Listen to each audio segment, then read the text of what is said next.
2023년 7월 26일 말씀 사도행전 15장 1절에서 11절 제목 행함의 멍에가 아닌 은혜의 복음으로.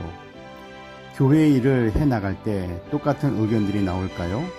서로 다른 의견들이 나올 수 있습니다. 다른 의견이 있는 것은 당연합니다.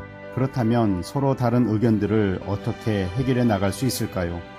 누군가는 자신의 의견을 내려놓아야 합니다. 의견을 주장하고 의견을 내려놓을 때는 분명한 이유가 있어야 합니다. 그 이유는 하나님의 뜻을 따르는 결정을 내리기 위해 의견을 주장하며 의견을 내려놓아야 합니다. 사람의 힘의 논리나 자신의 의견을 고집하는 것은 성숙하지 못한 어리석은 모습입니다. 예수님을 믿고 개종한 유대인들이 복음을 전하고 특히 빌립 집사와 사도 베드로를 통해서 이방인들에게도 복음이 전파되고 성령의 임하심을 받은 그들에게 침례를 베풀기도 했지만 바나바와 바울을 통해 이방인 전도가 본격화되고 많은 이방인들이 예수님을 믿게 되었습니다.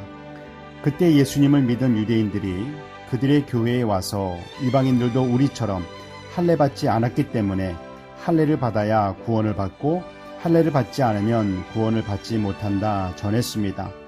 이 일로 교회가 시끄러워지자 이 문제를 예루살렘 교회에서 결정해 주길 바라면서 소식을 전했습니다. 많은 이방인들이 예수님을 믿어 구원받는다는 소식에 모두들 기뻐하였습니다. 그리고 할례에 대해 회의를 했습니다. 바리새파 중 예수님을 믿는 사람들은 이방인 그리스도인들에게도 할례를 행하여 모세의 율법을 지키게 하는 것이 마땅하다 말합니다. 어떤 이들은 아니다. 구원은 믿음으로 받는 것이지 할례와는 관계가 없다. 서로 의견이 팽배하여 많은 사람들이 의견들을 말했습니다. 편이 갈리고 잘못하다가는 교회가 둘로 나뉘게 될 것처럼 보입니다. 어떻게 해야 할까요? 회의를 멈추어야 할까요? 오늘날의 교회들도 어떤 의사결정을 하다가 교회가 싸움이 나고 교회를 떠나고 심한 경우는 교회가 둘로 갈라서기도 합니다. 일단은 너무 빨리 의사를 결정하려는 자세를 내려놓아야 합니다. 서로서로 충분히 이야기할 수 있어야 합니다. 그러나 하지 말아야 할 중요한 한 가지는 자유롭게 의견을 말하되 의견을 말하는 사람을 향한 인신공격은 절대로 해서는 안 됩니다. 인신공격을 하는 순간 회의는 싸움으로 번지고 중요한 건은 사라지고 상한 감정만 남게 됩니다. 당시 교회들의 리더였던 사도 베드로가 자신의 경험을 이야기하면서 할례를 받지 않아도 이방인들에게 차별을 두지 않으시는 하나님의 역사하심을 증거합니다. 베드로는 우리도 능히 매지 못하던 율법의 멍에를 왜 제자들의 목에 두렸느냐 하면서 할례를 받지 않은 이방인들도 우리들과 같이 구원받을 줄 믿는다 말합니다.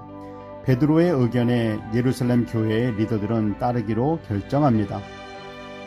어떤 중요한 것을 결정할 때 충분히 대화를 나누고 리더가 하나님의 뜻에 맞는 결정을 했을 때 순복하는 모습은 예루살렘 교회가 더 귀하게 세워지고 주변 교회들에게 선한 영향력을 나타내는 아름다운 모습입니다.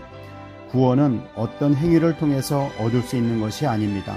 오직 믿음으로 받는 것입니다. 기도하겠습니다.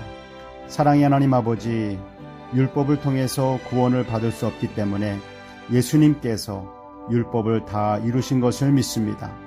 율법의 완성되시는 예수님을 믿습니다.